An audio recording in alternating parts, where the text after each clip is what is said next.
안녕하세요. 반갑습니다. 네. 예, 세종시인협회에 와서 활동한 지 벌써 한 2년 정도 이 시간이 흐르고 있습니다.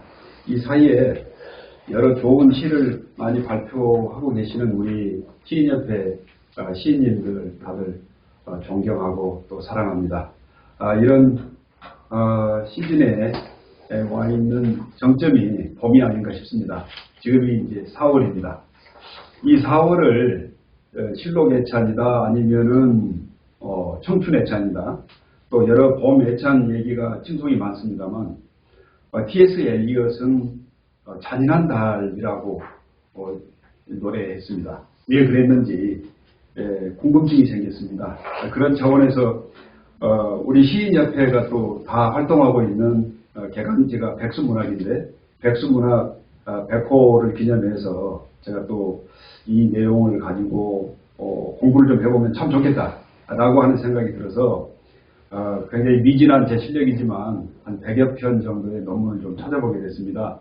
한국에는 보니까 T.S. 엘리엇 학회라고 하는 학회가 한국 영문학회에 전공하고 계시는 연구자들 중심으로 해가지고 발족이 돼서 T.S. 엘리엇만 전공을 해가지고 심층적으로 이렇게 공부하고 있는 모임이 있는 것도 발견을 하게 됐고 그런 차원에서 T.S. 엘리엇 학회에서 발표한 논문들이 주로 제 공부했던 내용의 핵심이 되었습니다. 그 내용을 가지고 지난 101호 백수문학 101호에 약간 17, 8페이지 정도의 내용을 좀 정리해서 제가 문학평론을 한번 썼었는데요.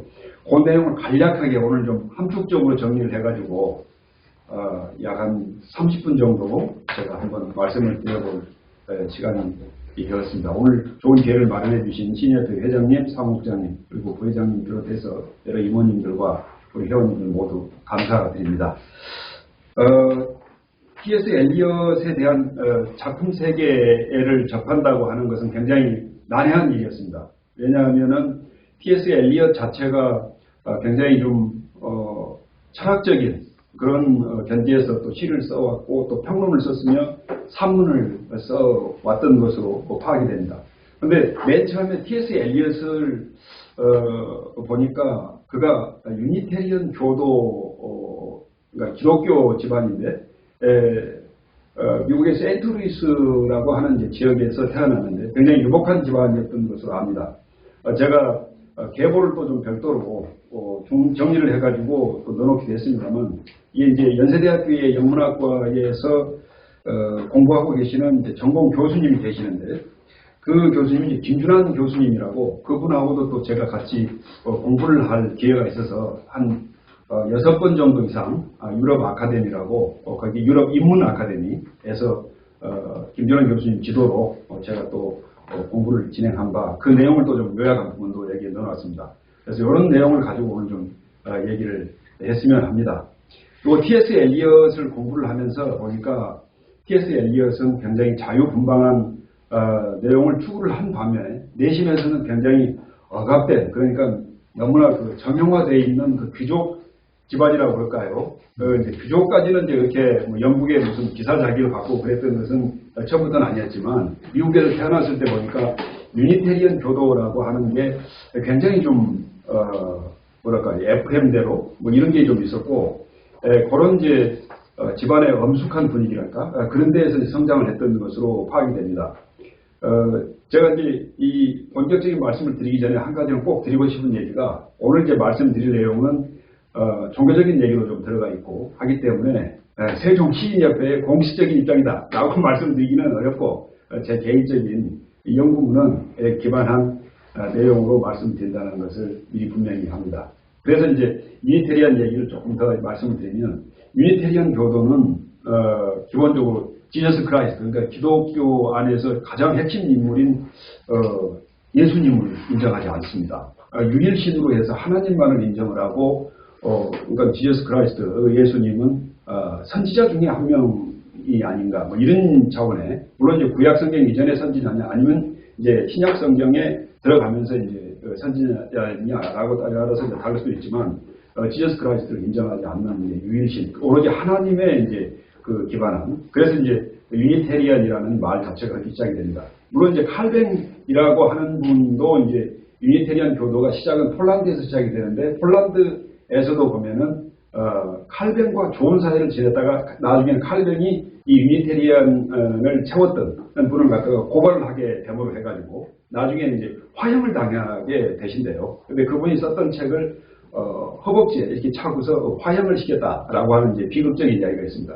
그렇게 이제 되다 보니 이 유니테리안 교도들이 네덜란드로 또 이제 폴란드에서 이제 쫓김을 당하게 되니까 그렇게 해서 이제 영국이나 미국으로 이제 가게 됐고, 그리고 T.S. 엘리엇의 할아버지는 그 유니테리안 교도의 이제 전통을 지켜가지고 이rak 그쪽에 유명한 또 학교에 펜실베니아 대학이라고 하는 학교에 또 이사장, 총장까지 하게 되는 이제 그런 굉장히 유복한 집안이었다라고 합니다. 그리고 또 하나 T.S. 엘리엇이 다녔던 고등학교가 있는데 고등학교도 역시나 마찬가지로 T.S. 엘리엇에서 이제 할아버지가 설립자였던 그 학교에서 공부를 했다고 합니다. 그러니까 T.S. 엘리엇이 굉장히 집안에서도 보니까 타이트한 그런 교육적인 분위기 그 안에서 이제 성장을 했다라고 합니다. 굉장히 과묵한 성격이었고 그런데도 이제 거기에서 그런 기독교적인 그리고 또 이제 그런 엄숙한 그 가풍 안에서도 큰 영향을 준 분은 어머니셨습니다. 어머니가 시인이었던 거죠. 그래서 이제 시를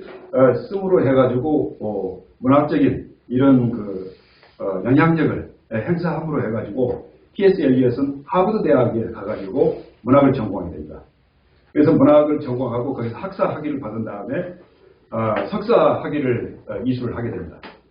이제 그 차원에서 제가 계속 T.S. 엘리엇에 대한 생애를 왜 말씀을 드리냐면 이제 좀 이따 좀 설명을 드리겠습니다만은 작가의 인생을 좀 알아야 이 사람이 어떤 배경을 가지고 창작 활동을 했는가라고 하는 것이 이제 투영이 되기 때문에 그래서 이제 우리가 문학을 할 때 보면은 이 작가 중심이냐, 작품 중심이냐, 아니면 독자 중심이냐 해가지고 이제 접근하는 방식이 여러 가지가 있습니다만은 지금은 이제 종합주의적 관점에서 독자, 작가, 작품이라고 하는 부분을 종합적으로 다 함축적으로 봐가지고 이제 어프로치를 하는 것이 어떻겠는가 하는 차원에서 제가 이제 오늘 모두의 하나의 표를 좀 마련을 해봤습니다. 뭐 이미 다들 전문가시거나 아니면은 중고등학교 때 배웠던 내용에 뭐 한 번 더 복습이다라고 생각하시고 그 표를 한번 봐주셔도 좋고요.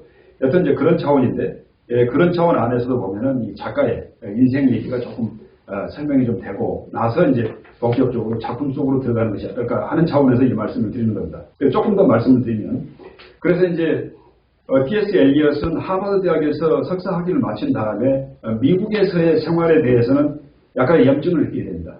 왜냐하면은 비비안 헤이우드라고 하는 이제 여성분을 만나가지고 스파크가 튀긴 거죠. 그래가지고 둘이서 이제 눈이 맞아서 사랑을 시작했는데 이제 비비안 헤이우드가 이제 어떤 역할을 하게 됩니다. 그러니까 자기 어머니나 아버지 그리고 또 할아버지가 그게 굉장히 타이트한 그리고 또 이제 가풍이 엄숙한 분위기에서 자라나는데 비비안 헤이우드는 굉장히 자유분방한 측면이 있었다고 합니다. 그러다 보니까 극심한 반대를 했다라고 합니다. 그런데 그때 무렵에도 마찬가지고 동양이나 서양이나 자식 이기는 부모는 없는 것처럼 T.S. 엘리엇은 비비안 헤이우드하고 결혼을 하게 됩니다. 그리고 나서 비비안 헤이우드하고 같이 영국으로 유학을 하게 됩니다. 영국으로 유학을 갔을 때는 맨 처음에는 뭐 소르본느 대학이라고 하는 이제 프랑스도 좀 관심을 가져서 거기서도 공부를 하고 또 했는데 그런 차원에서 이렇게 공부를 진행하다가 거기서 유명한 철학가를 만나게 됩니다. 이제 그때 가서는 이제 프랑스에서는 이제 베르그송이라고 하는 이제 시대의 철학가를 만나서 또 공부를 진행하다가 버트란트 러셀을 알게 된 겁니다. 그래서 버트란트 러셀은 캠브리지 대학이나 옥스퍼드 대학을 이제 오가면서 그때 당시 철학에 굉장한 그 영향력을 끼치고 있었죠. 그리고 그때 당시 버트란트 러셀의 철학자로서의 가장 유명한 사람은 비트겐슈타인이라는 사람입니다. 비트겐슈타인은 현대 철학을 총정리한 총화죠. 근데 그때 영국에는 굉장히 이제 그러니까 말 그대로 남다긴다 하는 이제 명사들이 다 있었던 겁니다. 또 경제학으로 유명했던 화폐 및 고용 그리고 이자에 관한 일반 이론을 써가지고 케인즈 경제학을 일으켰던 존 메이나드 케인즈 같은 사람, 또 비트겐슈타인, 뭐 여러 이런 사람들을 거기서 만나게 됩니다.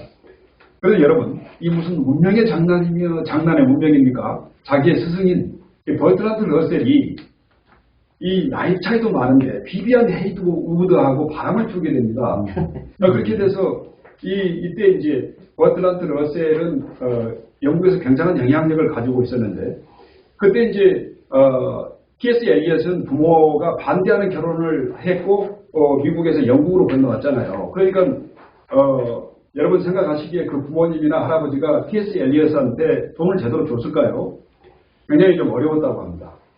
유복한 집안에서 태어났지만 사랑을 택해서 영국으로 갔는데, 그때 당시에 버트란트 러셀이 약 3,000파운드짜리 채권을 주게 됩니다. 그래서 이제 그때 당시 우리 T.S. 엘리엇이 나중에 이제 로이드 은행이라고 하는 데서 이제 취직을 하게 되는데, 그때 연봉이 $500였다고 하는데 500파운드였다고 하는데 3,000파운드라고 하는 거는 몇 배가 되는 큰 돈을 준 거죠. 그래서 그 채권을 가지고 일부 생활을 하게 됩니다. 물론 나중에 T.S. 엘리엇이 유명해지지가 다시 갚았어요. 자기 연봉이 또 500파운드를 받다가 600파운드로 또 올라가기도 하고. 그래서 이제 제가 왜 이 말씀을 또 중간에 이 말씀을 돈 얘기를 드리냐면은, 우리가 이제 글 쓰는 사람들이 가장 어려워하는 부분이 경제적인 부분입니다. 그래서 직장 생활을 할 때 글쓰기를 좀 많이 해라. 그래서 전업 작가로 하기가 굉장히 힘든 것 아니냐라고 하는 게 영국의 그때 당시 T.S. 엘리엇도 마찬가지고 지금 현재 우리 시대를 살고 있는 우리 작가님들도 상황이 비슷하리라는 생각입니다. 그래서 로이드 은행에를 들어갔던 1917년, 이때 이제 식민지하고 해외 부서에서 근무를 했는데, 이때 무렵에서부터 이제 본격적으로 이 사람이 에고이스트라고 하는 잡지를 만들어 가지고 편집자, 보조 편집자, 부편집장으로 이제 일을 하게 됩니다. 그러니까 메인 잡은 로이드 은행에서 이제 식민지하고 관련되어 있는 그 일을 했었고, 세컨 잡으로는 자기가 이제 글 쓰는 일을 원래 하고 싶었지만 경제적 문제를 해결해야 되기 때문에 에고이스트라고 하는 이 잡지의 부편집장을 하게 된 겁니다. 그래서 17년도부터 해가지고 25년까지 이렇게 약 한 8년간 로이드 은행에 근무를 하면서 본인이 무수한 이제 작품들을 만들어내기 시작을 합니다. 그래서 이제 아까 말씀드렸던 버트란트 러셀이 줬던 그 채권도 있었고 한데, 이때 무렵에 굉장히 운명적인 만남을 하게 됩니다. 그 사람이 바로 누구냐면 에즈라 파운드라고 하는 사람입니다.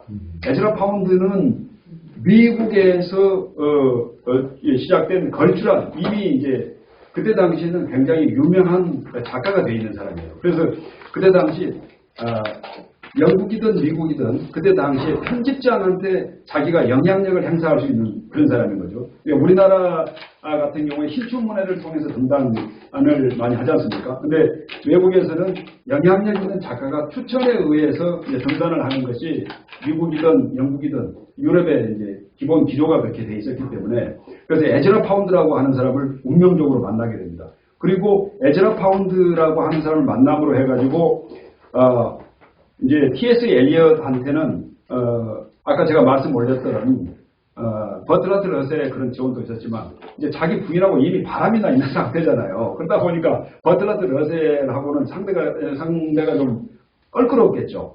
뭐 상식적으로 생각을 해도. 그런데 이제 에즈라 파운드가 그때 영향력이 있는 재력가들을 다 모아가지고 T.S. 엘리엇을 지원할 수 있는 후원회를 만들어줍니다. 그래서 후원회를 만들어가지고 T.S. 엘리엇이 전적으로 문학에 전념할 수 있게끔 이런 백그라운드, 기반을 만들어주게 됩니다. 그렇게 하면서도 본인이 이제 로이드 은행을 계속 다니다가 그 무렵에 1925년까지 로이드 은행을 다녔다고 했는데, 이미 22년에 에즈라 파운드를 만났던 그 순간, 바로 그 직전에 그 유명한 황무지를 탈고하게 됩니다. 그 초안을 보냈는데, 그 초안을 보냈을 때, 그러니까 우리가 보면은 여러 시인들이 또 기성 작가들이 서로 간에 내 작품을 보냈을 때, 그때 보면은 이 수정, 가필 이런 걸 했을 때 기분 나빠하는 분들이 굉장히 많죠. 그러나 T.S. 엘리엇도 굉장히 이제 수준이 돼 있었고 천재 작가라고 하는 것을 에즈라 파운드한테 인정을 받았지만 에즈라 파운드한테 황무지 초고를 보냈을 때 에즈라 파운드가 대부분을 삭제한다.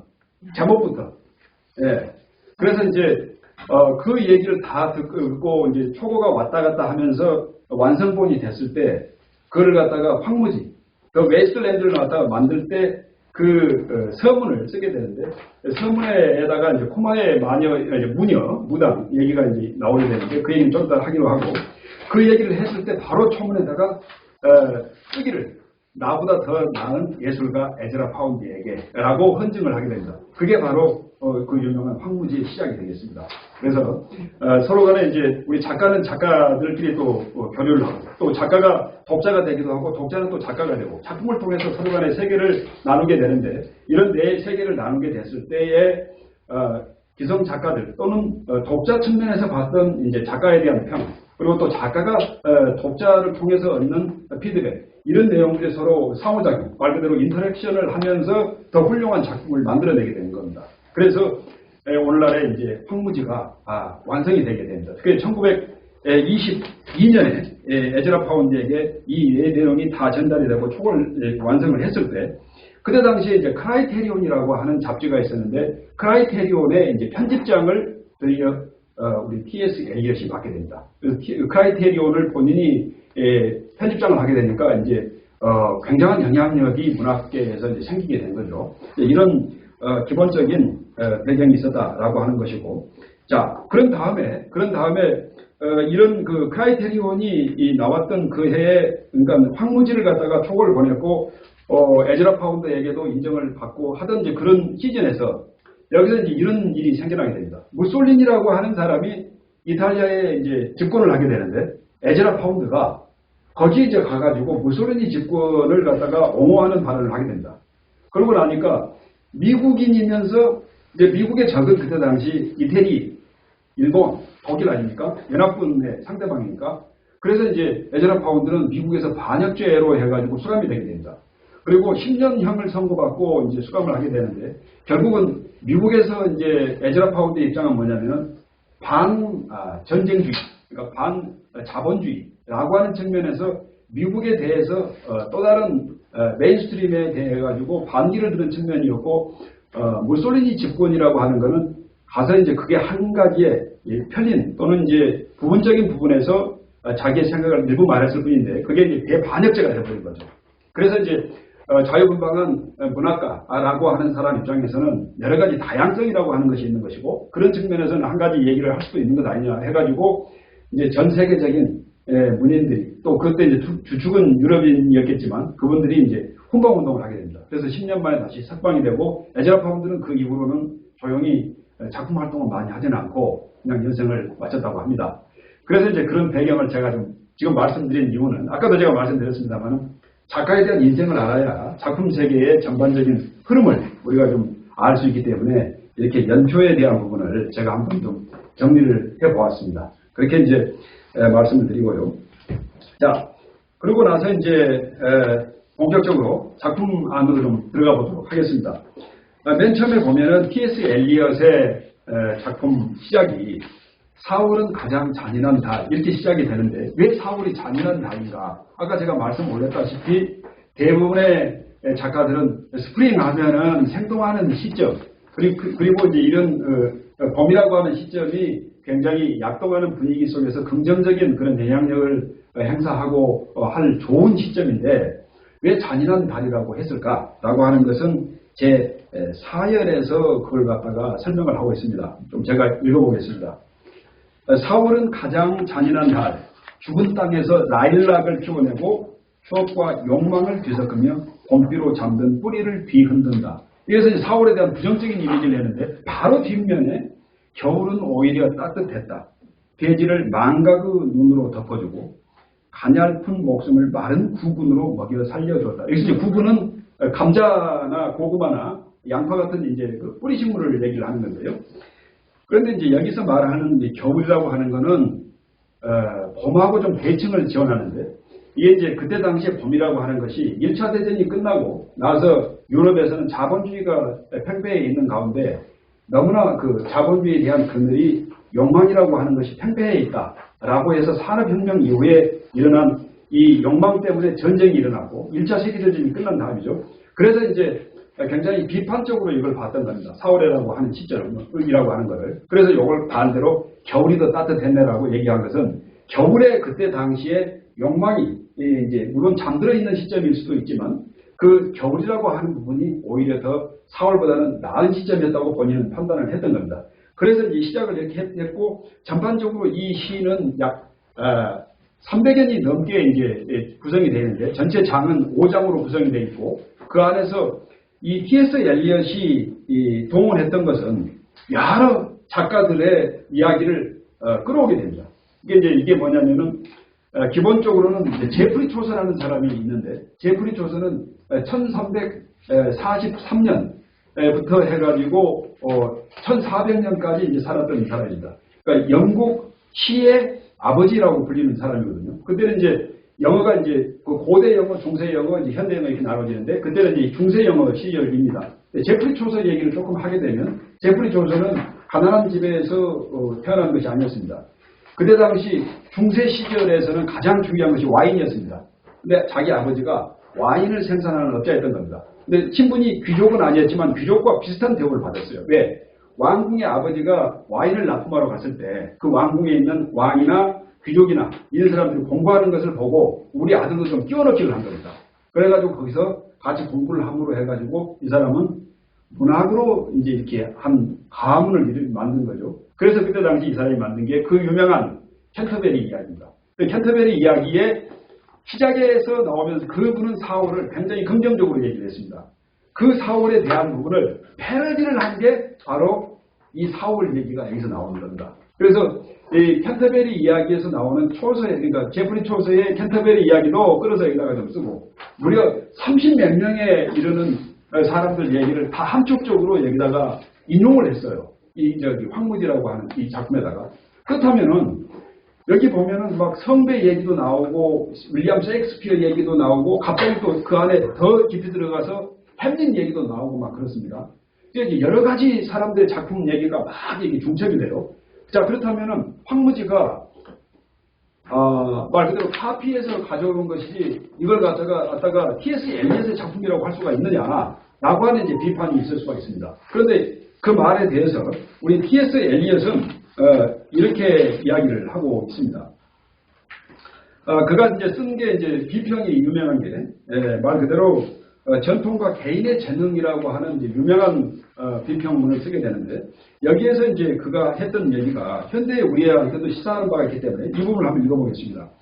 미숙한 시인은 모방하고 원숙한 시인은 훔친다. 나쁜 시인은 가져온 것을 망친다면 훌륭한 시인은 그것을 더욱더 좋은 것으로 만들거나 적어도 다른 것을 만든다.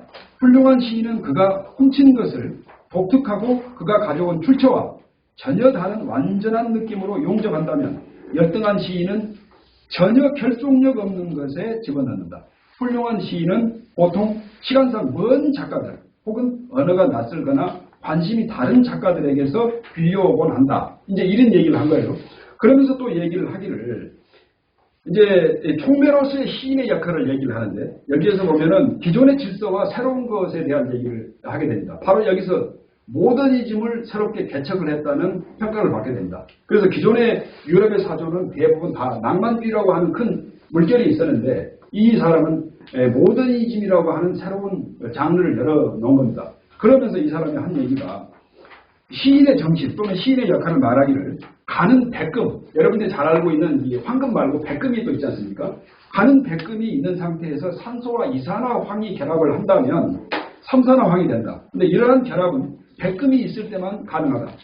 그리고 새로 형성된 산에는 백금의 흔적이 전혀 없으며 백금 자체도 전혀 영향을 받지 않고 불활성, 중성 상태로 변하지 않은 채 남아있다. 이렇게 이제 말을 하게 됩니다. 그리고 이 얘기는 뭐냐면은 내가 시인으로서 가지고 있는 주체성 그리고 내가 가지고 있는 개성 이것은 그대로 살아있는데 기존에 있는 옛것을 가지고 빌려오고 또 요즘에 동료들의 시를 빌려오고 해서 새로운 작품을 창작하는 것이지 내가 추구하고 있는 기본 바탕은 변하지 않았다라고 얘기를 하는 겁니다. 이제 그런데 여기서 이제 이 T.S. 엘리엇이 하나 이제 추구했던 것이 있습니다. 황무지에서도 역시 그걸 이제 바탕으로 해서 하는데 제1차 세계대전이 일어나면서 벨사유 조약이 이제 체결이 되고 하면서 유럽이 막 찢어지기 시작해요. 그러니까 이제 유럽에 있는 사람들은 지금도 유럽을 가보시면 알지만 유럽인들은 굉장히 로마 시대를 동경합니다. 그래서 이제 유럽이라고 하는 것은 로마 시대는 이제 통일이 많이 돼 있었죠, 영토가. 그래서 유럽인은 하나다라고 하는 걸 강조를 하게 됩니다. 그래가지고 그걸 이제 발카나이제이션이라 그래가지고 이제 막 발칸반도부터 해가지고 나라가 찢어지기 시작해요. 그러니까 그걸 가지고 이 사람은 굉장히 비판을 했습니다. 그래서 유럽이 하나라고 하는 걸 갖다 통합을 하자. 그런데 뭐냐면은 히틀러나 그런 파쇼로 해가지고 통합을 하는 것이 아니라 언어적으로 또 문화적으로 또 그리고 이런 그 비폭력적으로 통합을 하는 것을 이제 얘기를 하게 되는 겁니다. 그런 견지에서 현실을 굉장히 비약화해가지고 황무지라고 하는 작품을 만들게 된 것입니다. 그렇게 해가지고 이제 이 작품 때문에 결국은 1948년 노벨 문학상을 받게 됩니다.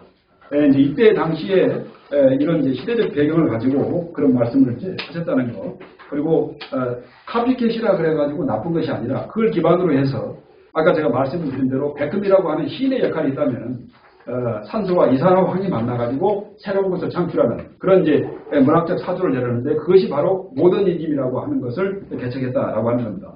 자, 이런 차원에서 그렇다면은 이런 모더니즘에 대한 부분을 우리 이제 국내의 문학 비평가들은 어떻게 T.S. 엘리엇을 평가를 했는가? 여기에 있어서는 이제 비슷한 시대라고 말씀을 드릴 수가 있을 거예요. 이제 최재서라고 하는 분하고 김기림이라고 하는 이제 분들을 아실 겁니다.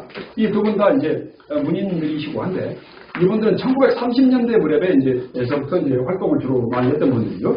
그래서 이제 T.S. 엘리엇과는 약 한 40년 가까이 이제 나이 차가 좀 납니다만 그러나 여러분도 잘 한번 보십시오. 그때 당시에 이미 40년 정도의 차이가 나는데 T.S. 엘리엇의 작품을 접하고 있었다라고 하는 것은 물론 이분들이 전공을 하고 있었기 때문에 그럴 수도 있지만 지금 현재 우리가 공부를 하고 있는 이 시에 대해서 또 우리가 창작을 하고 있는 시에 대해서 우리 주변에 있는 또는 세계 문학의 지금 현재 보류를 개척하고 있는 시인들 또는 소설가, 비평가 이런 분들에 대해서는 우리는 또 얼마나 지금 현재 알고 있고 더 그런 작품들을 접하고 있는가라고 하는 것에 대해서는 한번 반성을 해봅니다.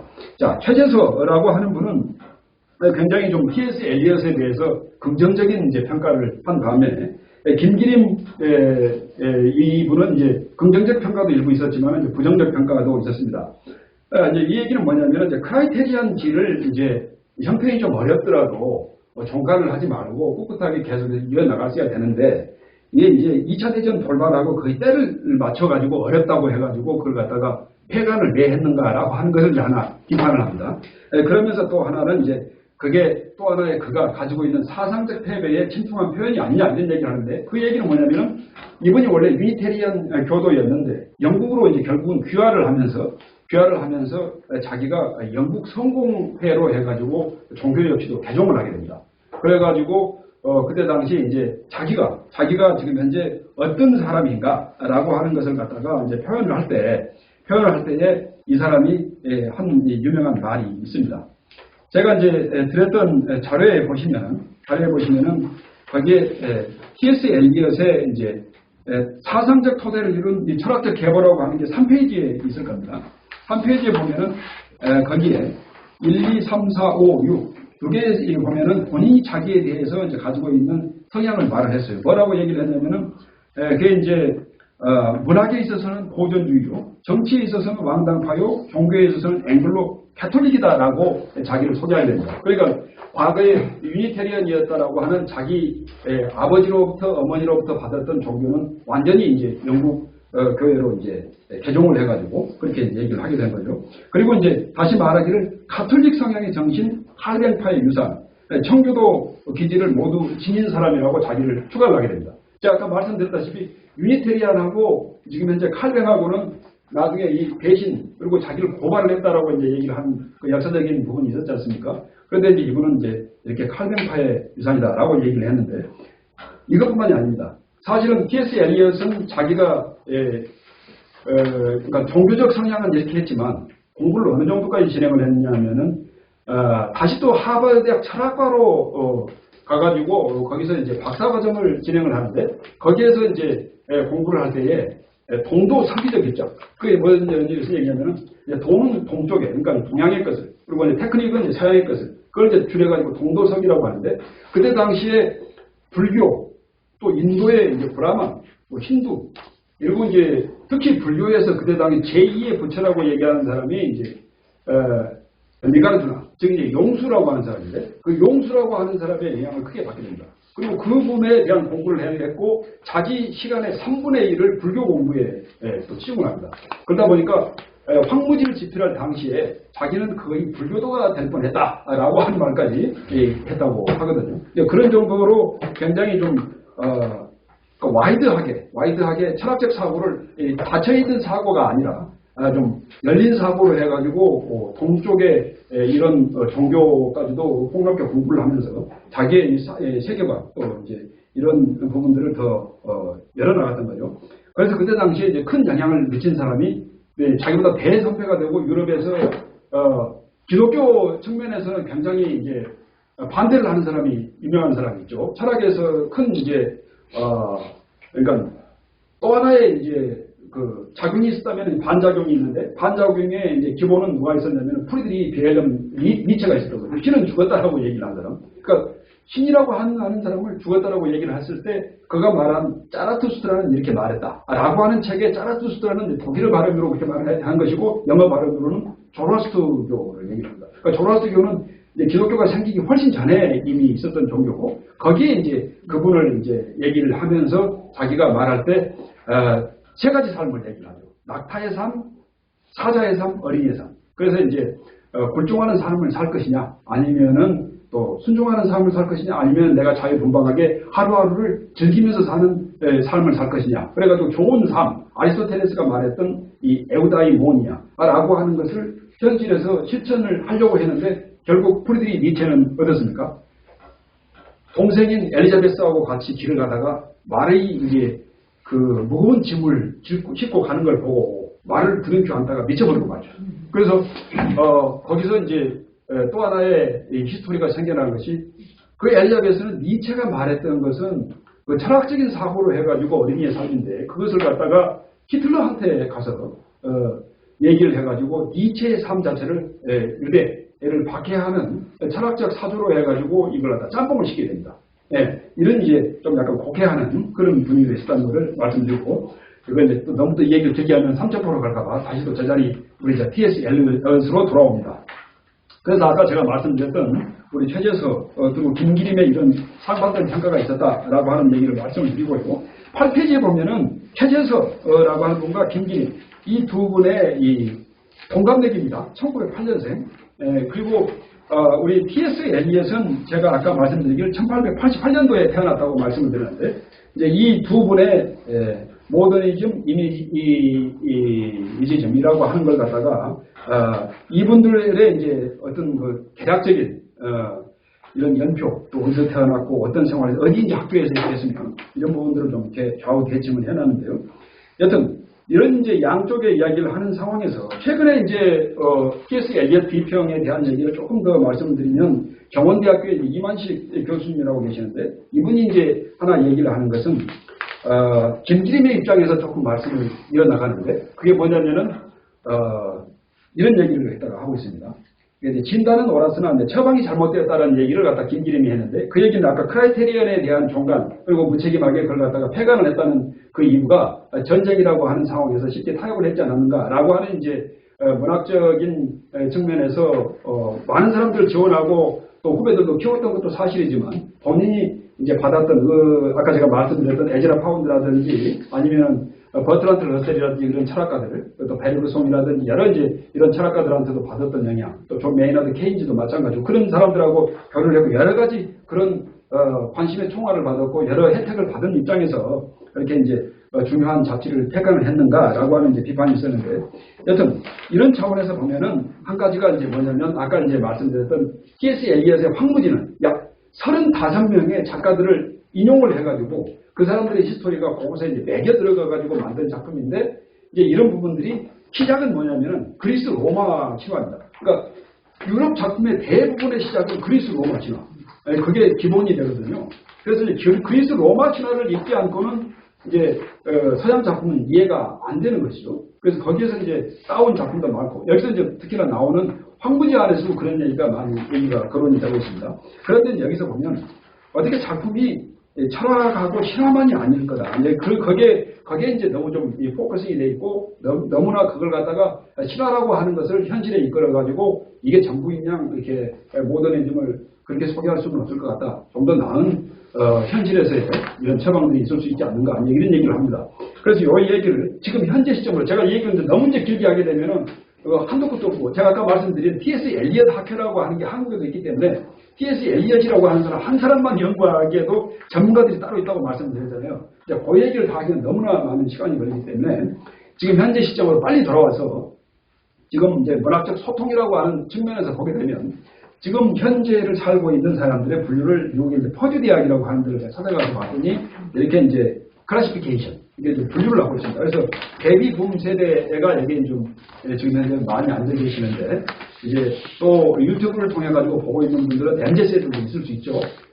그래서 이런 세대들이 이제 밀레니얼 세대, 뭐 Z 세대 이렇게 나눠지는데 이 사람들에 대한 이제 소통 방식이나 주요 이제 캐릭터를 제가 좀 정리를 해봤습니다. 이걸 이제 도표로 한번 참고를 해주시고요. 퍼듀 대학의 자료가 2022년도 말에 있어서 이걸 번역하고 요약 편집을 해봤습니다. 여기 이제 하고 싶은 얘기는 무슨 얘기냐면은 요즘에 이제 디지털 정보통신 또 챗 GPT 이렇게 나오고 있는데 이런 측면에서 우리 문학을 하는 작가들의 고민이 점점 깊어질 수밖에 없을 것이다 라고 하는 측면에서 우리가 이제 벚꽃창신, 온고지신만이 아니라 벚꽃창신을 해야 되는데 벚꽃창신을 하는 데는 디지털 커뮤니케이션이라고 하는 도구라고 하는 것도 더 동원을 해서 물론 지금 현재 회장님이 말씀을 주셔서 유튜브를 통해 가지고 지금 송출을 하고 있지만 이것 외에도 또 여러 가지 툴들이 많이 개발이 되고 하고 있지 않습니까? 그런 거를 갖다가 좀 더 벚꽃창신을 해서 우리 독자들을 위한 이런 캐릭터를 이해를 하고 이런 캐릭터를 이해함으로 해서 독자는 또 작가는 독자가 됨으로 해가지고 작품을 통해서 상호작용을 할 수 있는 툴을